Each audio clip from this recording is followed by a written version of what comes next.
Bem-vindos ao Empresário Cast. Eu sou o Cândido Mesquita, fundador e CEO do Grupo N-Brand. Ao longo da minha carreira já tive a honra de formar mais de 1000 empresários.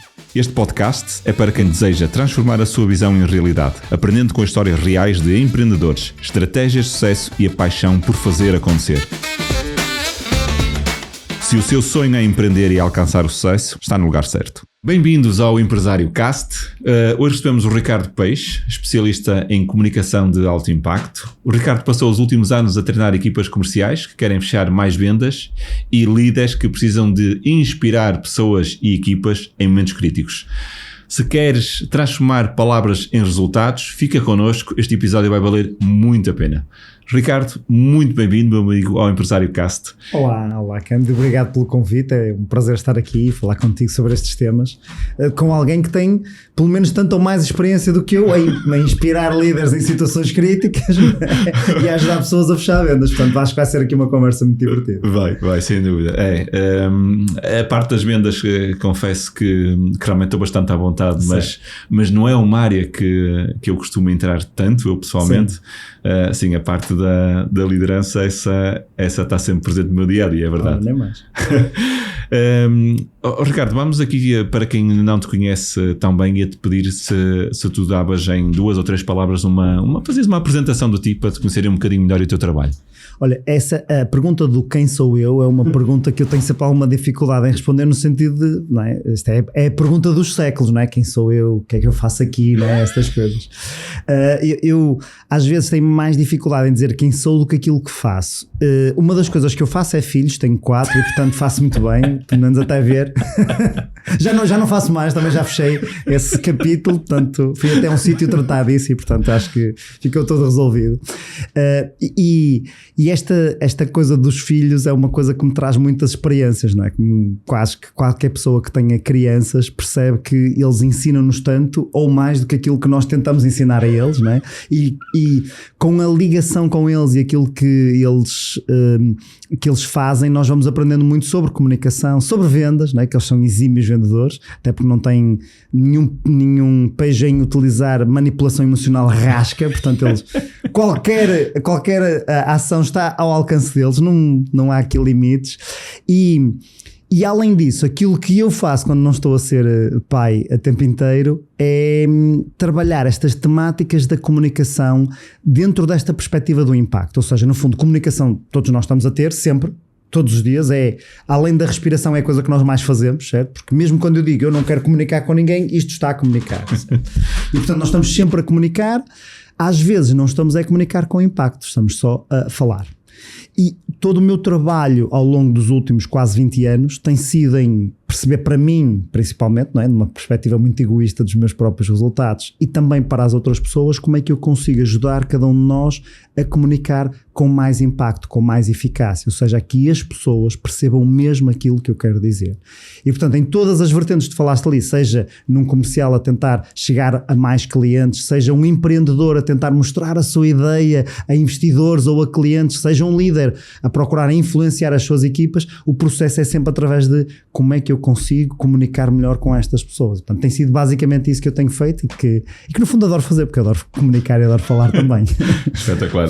Ricardo, vamos começar aqui por uma parte que para mim é muito cara, é uma parte que eu defendi muitas vezes e que muitas pessoas não entendem, que é este misticismo acerca da área comercial, não é? Ou seja, muitas pessoas não é, veem um bicho na área comercial. Há pessoas que não entendem que a área comercial faz parte da vida delas, nomeadamente os gestores, mas já deixasse um bocadinho mais para a frente. Mas então, ou seja, a área comercial, ou seja, este medo que as pessoas têm da área comercial. Gostava de ouvir a tua opinião. Então, eu acho que há aqui uma percepção errada sobre o que é isto da área comercial, não é? Primeiro porque há um estigma criado sobre a palavra vendedor, não é? Até porque agora ninguém se chama vendedor, não é? Agora toda a gente se chama, tem nomes técnicos, não é? Key Account Sales Manager in the night of the fight, tem sempre assim umas coisas, não é? Tem que ser em inglês, então ainda por cima, se for em português não tem piada. Não tem. Mas esta ideia de o vendedor é um tipo que está lá para me impingir alguma coisa. e a banha da cobra e os tipos de, não é? Todas essas ideias, esses estigmas que vieram, e às vezes até, não é? o estereótipo não se cria do nada, cria-se porque de facto houve muitas vezes, durante muito tempo, muitas pessoas que utilizavam a lábia do vendedor para indrominar as pessoas a comprar alguma coisa que no fundo elas não queriam. E por isso é que eu acho que muitas pessoas têm aqui uma sensação de repulsa quando ouvem falar nesta área comercial, quer dizer, eu não quero ser percebido como este tipo de pessoas, como este tipo de malta que vem aqui impingir alguma coisa. Só que no fundo, aquilo que nós fazemos todos os dias, a todas as horas, é vendas. Porque vender não é mais do que influenciar alguém a ter um comportamento. Neste caso, um comportamento de comprar alguma coisa, com certeza. Mas no fundo, quando eu em casa costumo dizer que faço todos os dias 2 vendas, que é comer a sopa e tomar banho. Aos meus miúdos, esta é a venda que eu tenho que fazer todos os dias. Depois deles entrarem no banho, tenho que lhes vender sair do banho, porque agora a tua irmã tem que entrar, porque eles não querem ir para lá, mas depois não querem sair de lá. Uma coisa que é estranhíssima, mas é assim. Ou seja, nós estamos sempre a vender. Um político aquilo que faz é vendas. Ele está a vender uma ideia e as pessoas compram com o seu voto. Às vezes compram com outras coisas, mas isso dá casos judiciais e tal, não é? Mas a ideia é, eu enquanto político tenho que vender as minhas ideias para influenciar as pessoas a terem determinados comportamentos. Um médico, aquilo que está a fazer é venda, porque ele quer influenciar o paciente a ter determinado comportamento. Pode ser um comportamento de comer determinadas coisas ou de tomar um comprimido. Mas todo este processo é sempre um processo de influência. Agora, a questão não está se as pessoas querem ter esta área comercial ou não, a pessoa está em elas perceberem que esta área já existe e como é que eu vou aproveitá-la ou não aproveitá-la. Porque no fundo aquilo que tem que acontecer todos os dias, seja qual for a minha atividade, eu vou ter que influenciar comportamentos. Por isso é que há pouco estávamos a falar da liderança, não há assim tantas diferenças. Porque eu enquanto líder, o que é que eu quero influenciar? Comportamentos da minha equipa, quero que eles se portem de determinada maneira, façam determinadas coisas, pensem de determinada maneira.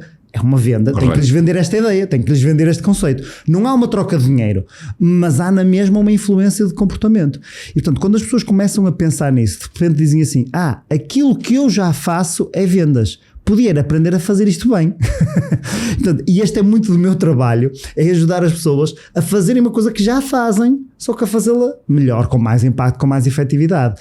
Agora, quando as pessoas retiram este estigma e dizem assim, não, eu enquanto vendedor não vou indrominar ninguém, o que eu vou é ajudar estas pessoas a atingirem determinado resultado. Portanto, sempre numa perspectiva de parceria e não numa perspectiva de combate. Eu não estou ali para lutar com o cliente ou para ganhar ao cliente ou para... Não, eu estou numa perspectiva de esta é a pessoa que eu quero ajudar a chegar até ao ponto B. O ponto B, este caminho entre o A e o B, passa pelo meu produto ou serviço, com certeza, porque senão ia vender outra coisa qualquer. Mas pode dar-se o caso, e às vezes acontece, de eu perceber que eu não sou a pessoa certa para ajudar esta pessoa, porque ela quer uma coisa completamente diferente e está tudo bem, obrigado, até amanhã. Mas se eu não tiver esta capacidade de influenciá-lo, não vou ajudar ninguém também. Da mesma coisa como aos meus filhos, se eu não conseguir influenciar os comportamentos deles, se não for um bom vendedor enquanto pai, vou ter filhos piores, no fundo. Ricardo, é muito interessante isso que estás a dizer, porque, e lá está, e continuo a dizer, porque esta questão das pessoas entenderem que na verdade todos nós somos vendedores, todos nós somos comunicadores, não é? Estamos a comunicar o tempo todo e há pouco deste até aí um exemplo, quer a gente queira, quer não, quer a gente queira falar ou não, a gente está sempre a comunicar de uma forma mais formal ou informal, nós estamos sempre a comunicar.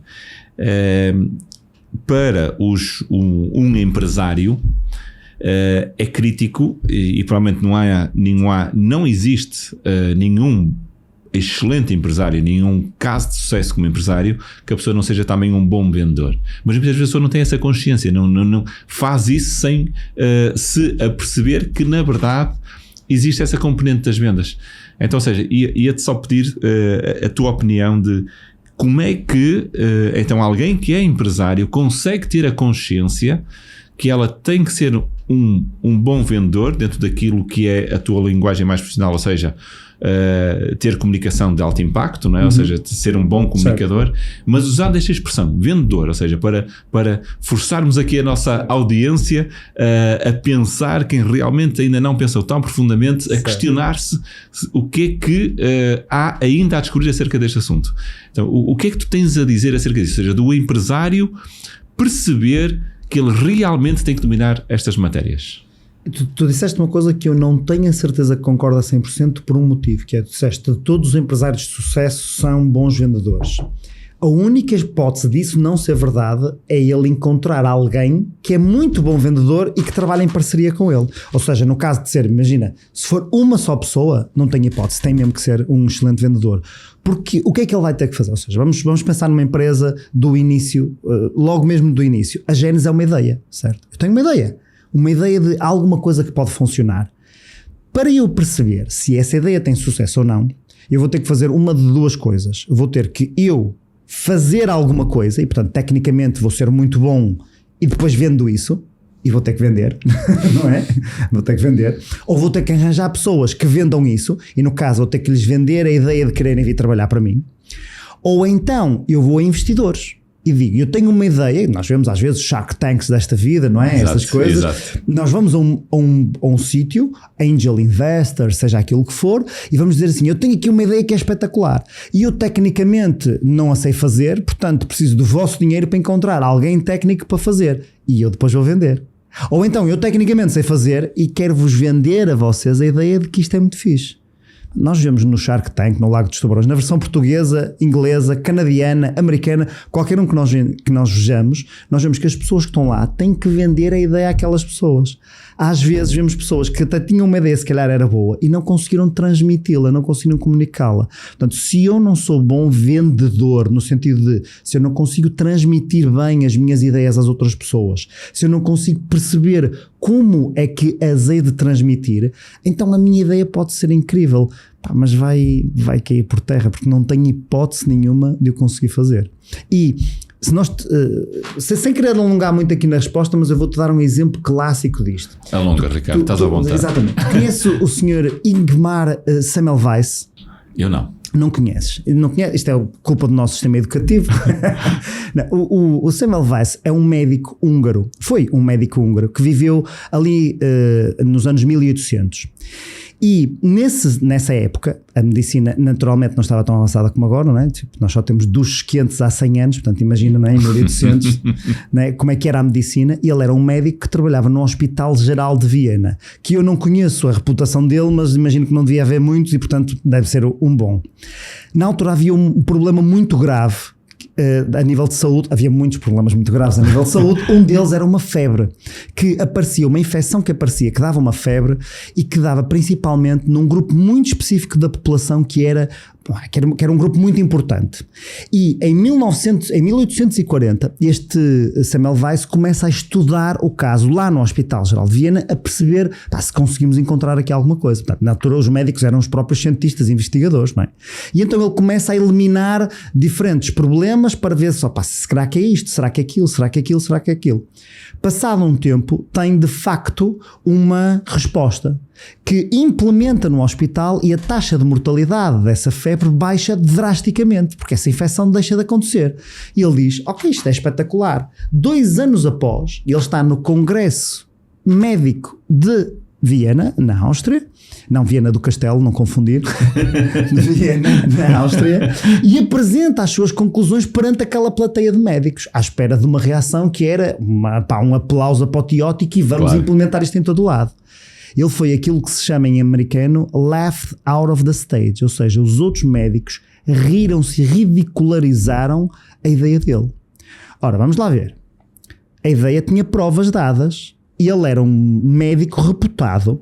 O problema era grave porque isto era uma infecção que dava nas grávidas e nas parturientes, portanto, quando estava a acontecer o parto, que afetava não só as grávidas como as crianças, portanto, uma população gigante, não é? E importantíssima. Esta a parte que nós mais queremos proteger numa sociedade. Sim. E ainda assim a ideia dele é ridicularizada.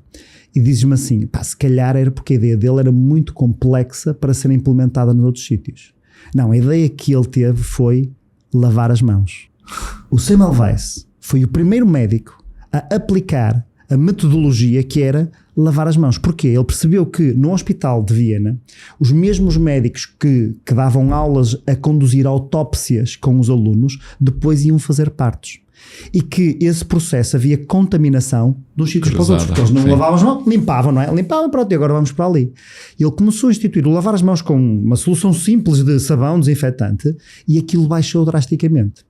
Ora, não só ele foi ridicularizado, como saiu do hospital, foi para outro hospital na Hungria. O Hospital Geral de Viena deixou essa prática e as mortes subiram novamente.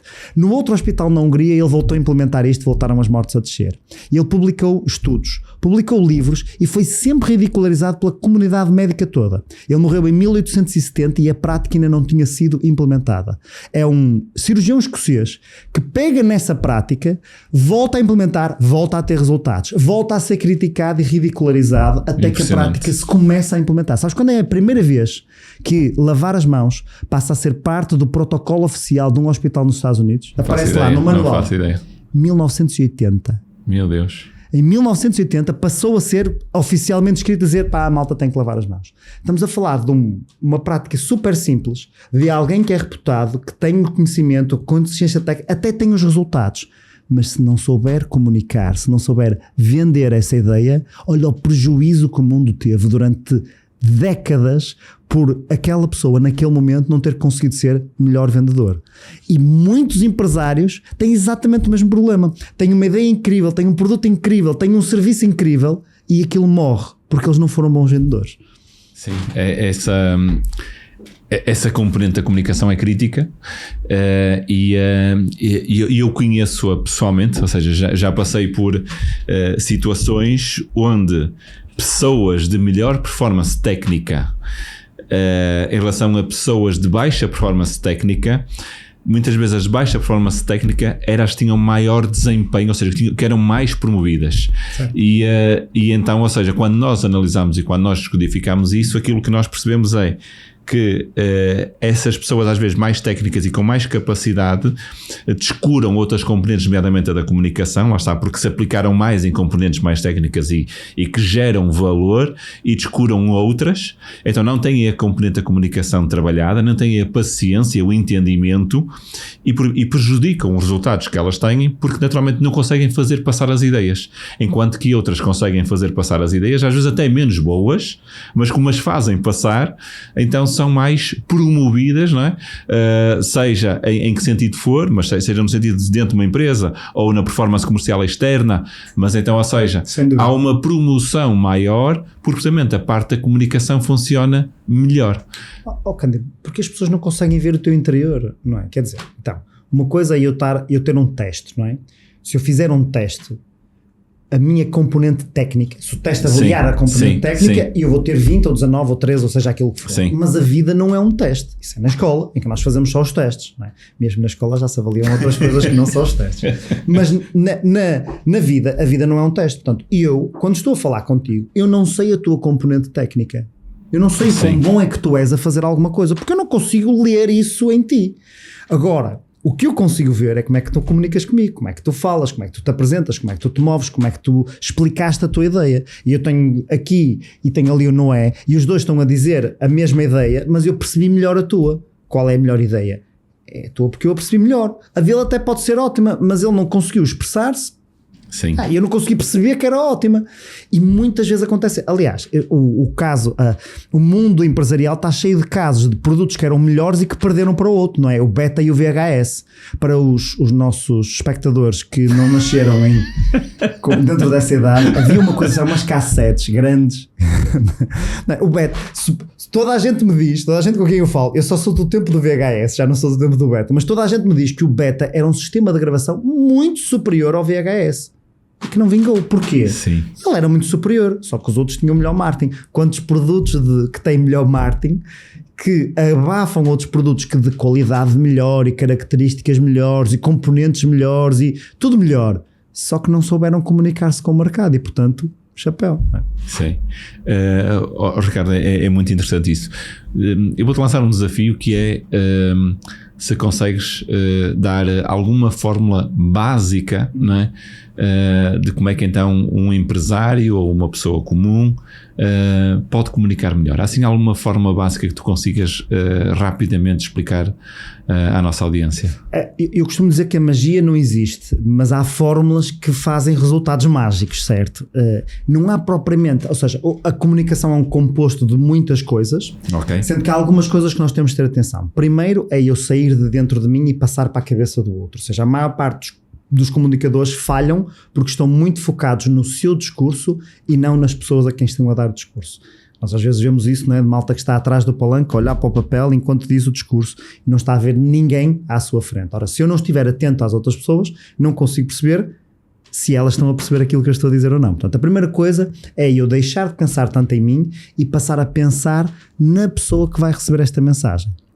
Segunda questão, que é, quando eu começo a pensar na pessoa que vai receber esta mensagem, começo a perceber, eu não conheço esta pessoa. Então como é que eu vou comunicar com ela se não a conhecer muito bem? Vou ter que fazer aquilo que os seres humanos fazem quando não conhecem bem alguma coisa, que é uma ferramenta que eu patenteei chamada perguntas. Eu tenho que fazer perguntas às outras pessoas, não é? Em vez de eu dizer a solução, eu tenho que fazer perguntas para perceber se a pessoa tem este problema. Em vez de eu dizer o que tu queres é isto, eu tenho que te fazer perguntas para perceber se aquilo que eu tenho se adapta a ti. Quanto melhores forem as perguntas que eu faço, mais a pessoa vai chegar à conclusão que eu tenho aqui deste lado. Ou chegamos os dois à conclusão que não era para nós. Obrigado, até amanhã. Mais uma vez, não há problema nenhum. Nós não vamos convencer toda a gente. Não é? Cristo, que era Cristo, quando chegou cá não convenceu toda a gente. Portanto, nós temos uma fasquia, às vezes pomos uma fasquia demasiado alta. Não é isso. Nós só temos que conseguir chegar a algumas pessoas.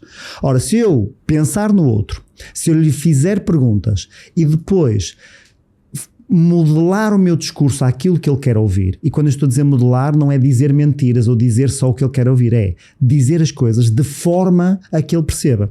Eu vou dar aqui um exemplo que às vezes com línguas é mais fácil, não é?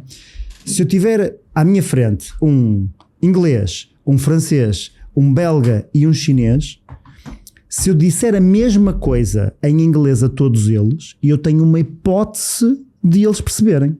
Se eu para o inglês falar inglês e para o belga belga e para o chinês chinês e para o outro já não me lembro qual era a nacionalidade, na dele, eu tenho muito mais hipótese de conseguir chegar até estas pessoas porque estou a falar a língua deles.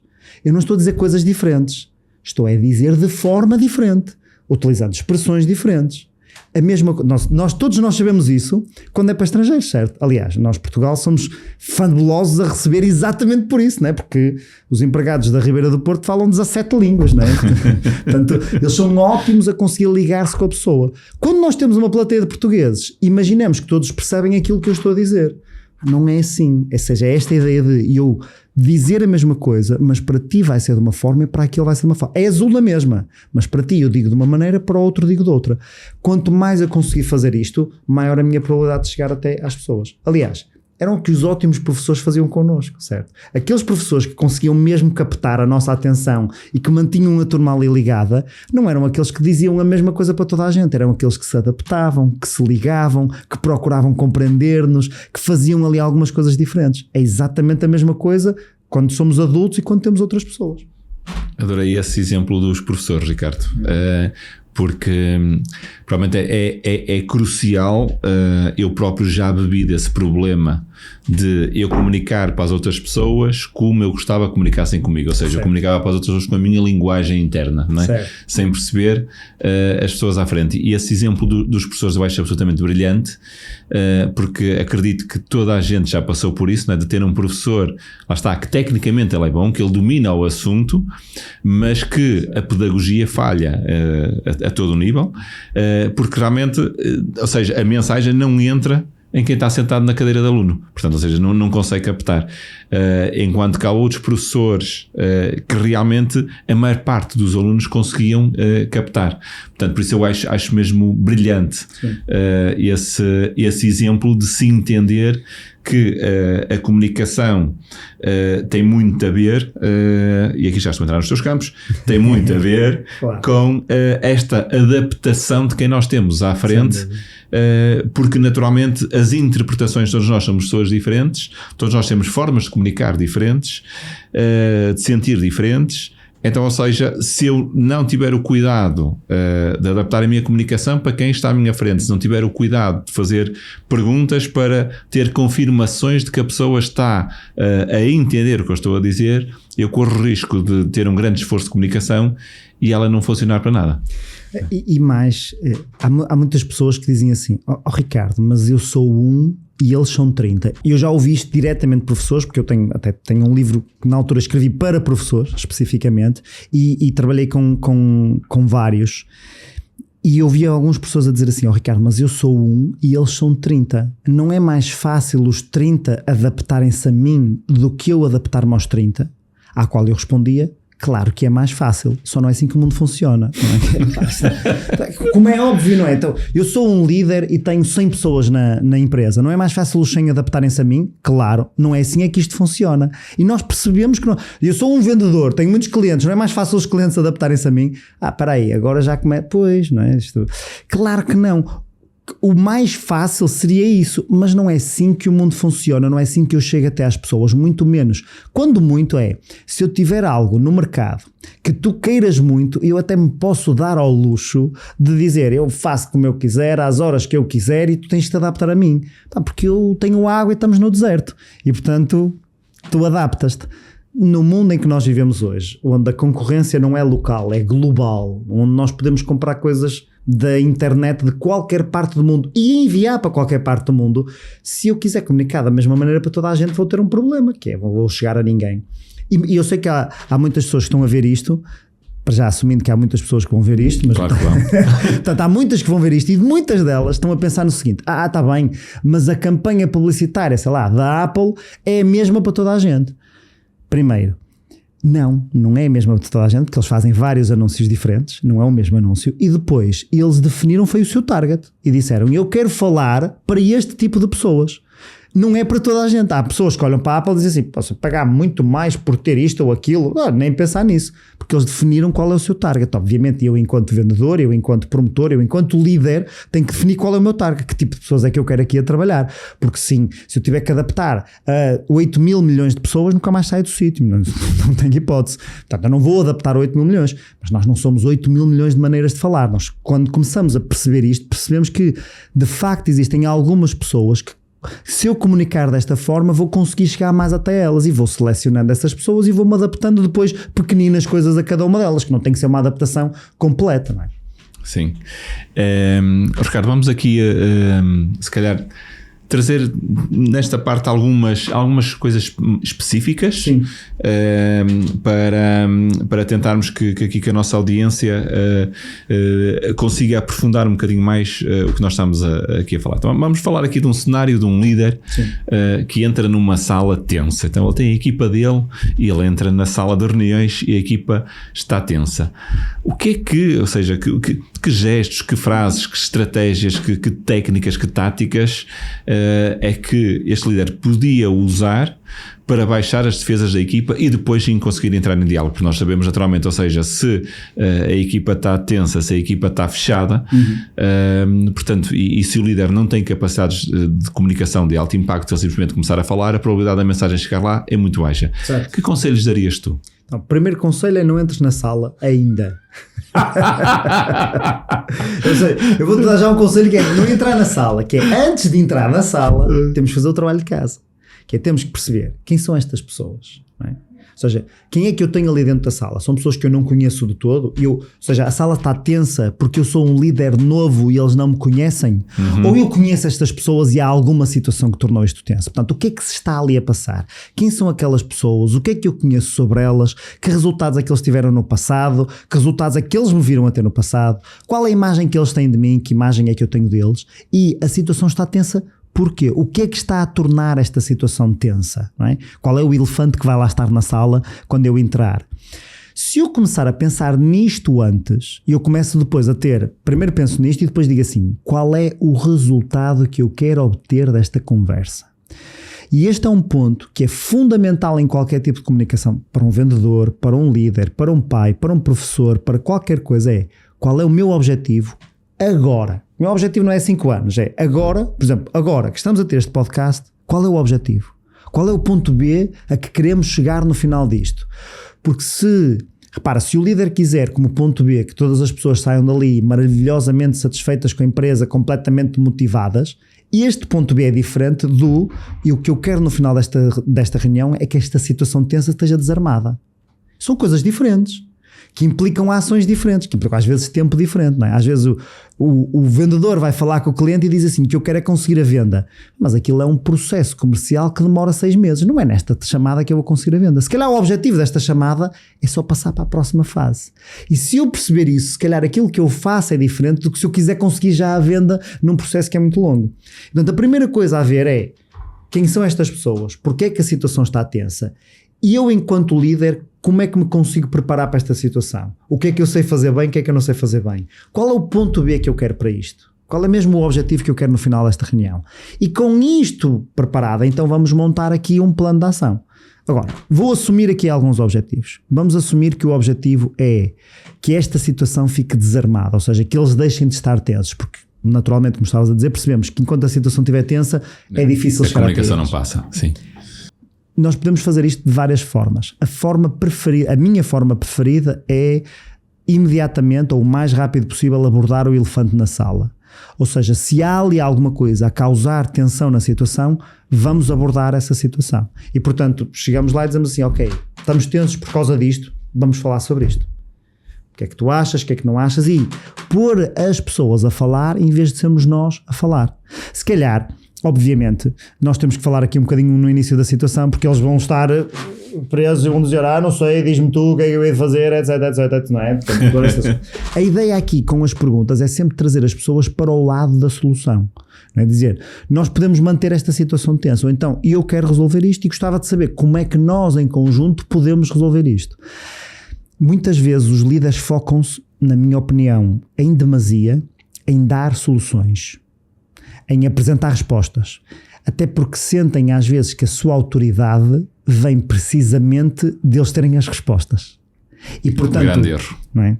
A autoridade vem precisamente do contrário, não é deles terem as respostas, é deles ajudarem as pessoas a chegar às melhores respostas.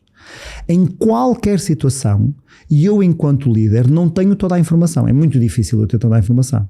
Portanto, se tu és o meu líder e eu chego até ti com um problema, tu tens uma parte da informação e eu tenho outra, que é o cliente, qual é o problema, o que é que aconteceu na equipa.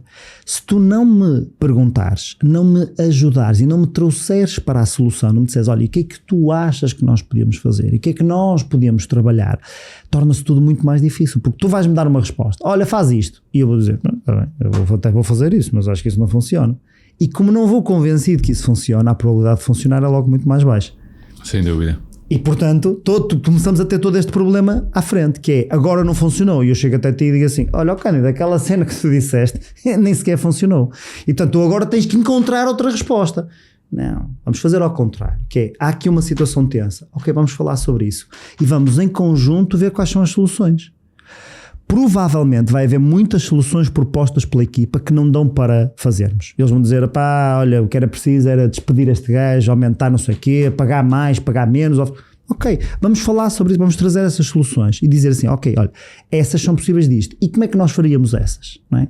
Uma pergunta ótima para nós fazermos a qualquer pessoa, em qualquer situação, principalmente numa situação em que a pessoa está com alguma tensão, é, e como é que nós fazíamos isso? Ok, qual a tua solução ideal? Se pudesses tu mandar, como é que tu fazias? Eu fazia assim, ok, e como é que fazíamos isso? Como é que pomos isso em prática? Como é que vamos arranjar dinheiro para isso? Como é que vamos conseguir fazer essa situação funcionar? E ao fazermos isso, o que estamos a trazer é a pessoa para o lado da solução. Ou a perceber que ela não quer estar do lado da solução. Não é? Porque se nós estivermos do outro lado, alguém que diz, eu não sei, isso é a tua função, isso és tu que sabes, isso és tu que mandas, isso está-nos a dar sinais. Sinais que nós depois podemos fazer alguma coisa sobre isso ou não, não é? Mas nós temos que depois escolher eventualmente as pessoas que queremos ter na equipa.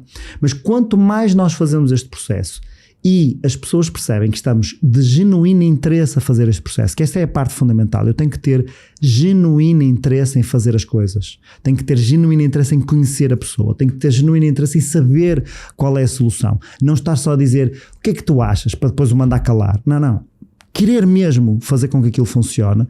Cada vez mais as pessoas vão trabalhando nisso. Aqui um ponto principal que é, e por isso é que eu disse que antes de entrar na sala eu também tenho que pensar como é que as pessoas me veem, que é isto, se a minha imagem perante a equipa for de uma determinada imagem, quando tudo aquilo que eu disser vai ser visto à luz desta imagem. Vamos imaginar que esse filtro. Exatamente. Vamos imaginar que eu durante algum tempo fui um chefe péssimo. A equipa, se me vê assim, e eu quero mudar, quero deixar de ser esse tipo de pessoa, mas a equipa vê-me assim, porque durante os últimos 2 anos eu fui sempre com eles assim. E eu entro na sala a querer ser diferente e começo a fazer as coisas de forma diferente. E o que é que eles vão pensar? Aqui coisa. Este quer alguma coisa. Exatamente. Eles não vão acreditar em mim, obviamente, não é? Então, se eu tenho alguém que durante determinado tempo agiu comigo desta forma, e eu vou vê-lo junto da mesma maneira. Tal como se eu tenho um chefe que é espetacular e um dia manda um berro, eu não digo logo, este gajo é um idiota. Não, eu digo assim, está-se a passar alguma coisa, o homem está chateado. Não é? E eu filtro as ações da pessoa mediante a imagem que eu tenho deles. Portanto, se eu enquanto líder, se a minha imagem é uma ou outra, eu tenho que perceber como é que isso pode acontecer. E, portanto, primeiro tenho que mudar a minha imagem. Como é que eu mudo a imagem? Não é de um dia para o outro. Mas uma das coisas é chamar o elefante na sala. Se eu quero mesmo mudar a imagem, tenho que ter também a hombridade de chegar perto da equipa e dizer assim, olha, eu percebi que isto não funciona. E eu percebi que fiz as coisas mal. E para termos hipótese disto funcionar a partir de agora, e eu vou fazer de forma diferente. Preciso que vocês também encarem isto de forma diferente. E eu fiz isso no meu primeiro trabalho de liderança. Primeira vez que eu fui líder de uma equipa, eu era vendedor juntamente com eles. Foi numa equipa comercial. E eu era vendedor com eles. E enquanto vendedor nós tínhamos uma relação ótima. E eu depois fui promovido. O diretor comercial foi promovido. E eu fui promovido para diretor comercial dessa equipa. Para chefe de vendas, diretor comercial dessa equipa. Certo. E eu, enquanto diretor comercial, deixei de aplicar aquilo que fazia enquanto vendedor. Ou seja, deixei de aplicar as ferramentas que me traziam boa comunicação enquanto vendedor, deixei de as fazer enquanto chefe. Até porque assumia, pronto, esta malta agora já me conhece e portanto eu posso só fazer isto. Resultou pessimamente. Quando eu me apercebi disso, e eu falei com a equipa, ou seja, quando me apercebi disso foi da primeira vez que eu tirei a primeira formação de coaching que eu tirei, a certificação de coaching, e este foi um dos problemas que eu lá trabalhei e percebi, eu de facto estava a ser um idiota. Quando fui ter com a equipa, na reunião, a primeira coisa que eu fiz foi dizer-lhes, pessoal, eu percebo que fiz isto assim, e agora vou querer fazer diferente. Vamos fazer isto assim, assim. Aquilo que eu espero de vocês é isto, aquilo que podem esperar de mim é isto. E eles naturalmente abraçaram-me e choramos todos. Não, eles disseram assim, vamos lá ver se isto é mesmo. Se isto é verdade ou não. Mas abriu um bocadinho a porta. Sim. Ou seja, abriu aqui um bocadinho para, ok, agora conseguimos conversar e eles verem se as minhas atitudes, se eu manter as mesmas ou não. E às vezes aquilo que nós precisamos é de pôr o pé na porta. Isto é como aos clientes, não é? Às vezes o que nós precisamos é de pôr um pé na porta para nos darem uma aberturazinha para nós passarmos para a próxima fase.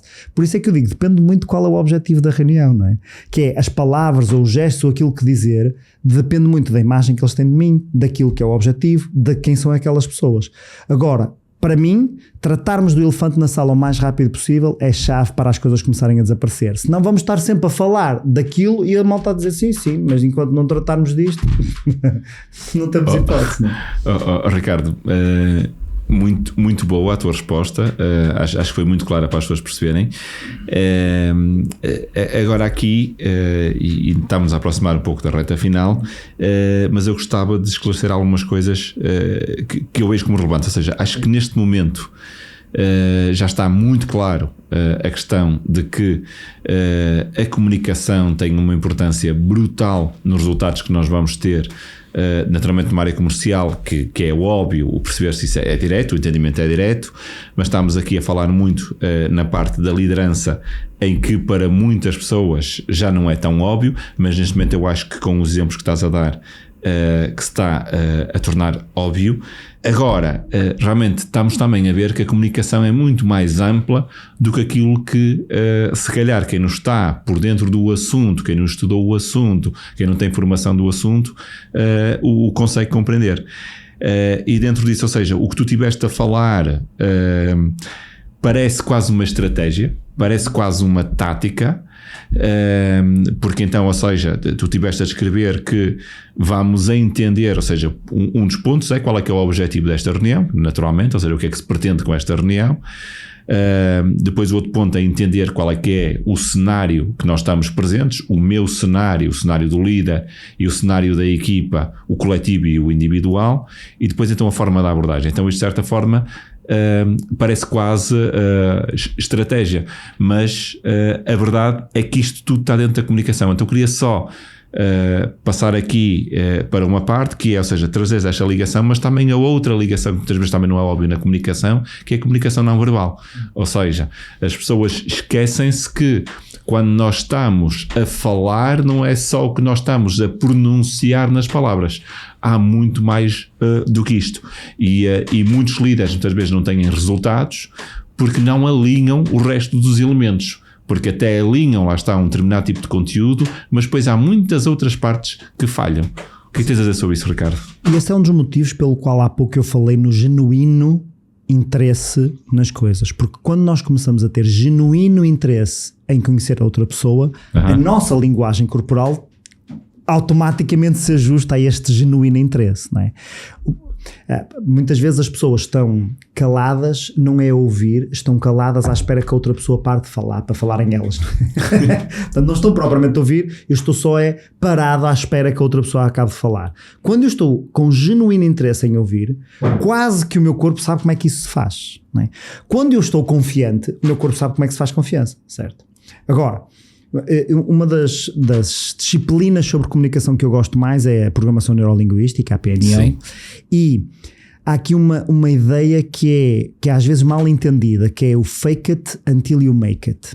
O que é isto? Muito interessante. Que é, o fake it until you make it quer dizer que eu não sou confiante, mas tenho de falar perante um público. E já sei que se eu aparecer pouco confiante, o impacto vai ser menor. Obviamente, certo? Não há hipótese, não é? Claro. Nós já vimos comunicadores, nessa malta estiver ali a dizer, ora bem, então aquilo que eu queria dizer. Não, nós percebemos não que isto passa uma ideia diferente.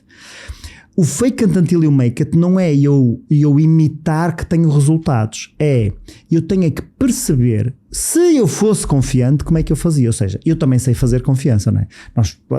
Quem nos está a ver sabe que, se eu perguntar, confiante faz com os ombros para a frente ou para trás? Então a gente sabe o que é que os ombros para trás. Com a cabeça para baixo ou para cima? Então a gente sabe que é para cima. Com o peito mais baixo ou o peito mais alto? Então a gente sabe que é mais alto. Ou seja, eu percebendo como é que se faz confiança, como é que se faz sorriso, como é que se faz boa disposição, e eu sei como é que tenho que trabalhar o meu corpo para passar isso. E portanto, aquilo que eu tenho que fazer é, eu tenho que fingir que estou confiante, fazendo a confiança no meu corpo, mesmo ainda não estando muito confiante. Não é?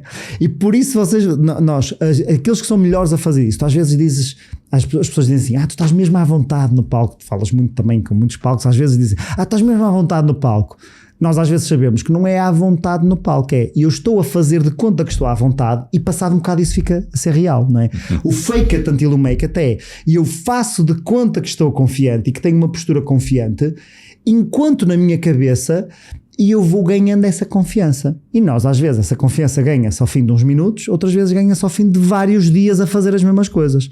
Mas não há outra hipótese. Portanto, se eu não fizer esta parte, se eu não tiver atenção a isso, nunca hei de chegar ao resultado. Se eu nunca fizer de conta que sou confiante quando estou a falar em público, nunca vou falar em público de forma confiante e portanto nunca aprendo a fazer isso.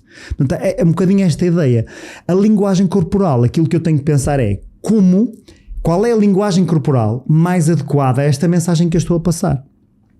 Às vezes, confiança não é a linguagem corporal mais adequada. Às vezes, vulnerabilidade até pode ser aquilo que eu quero mostrar.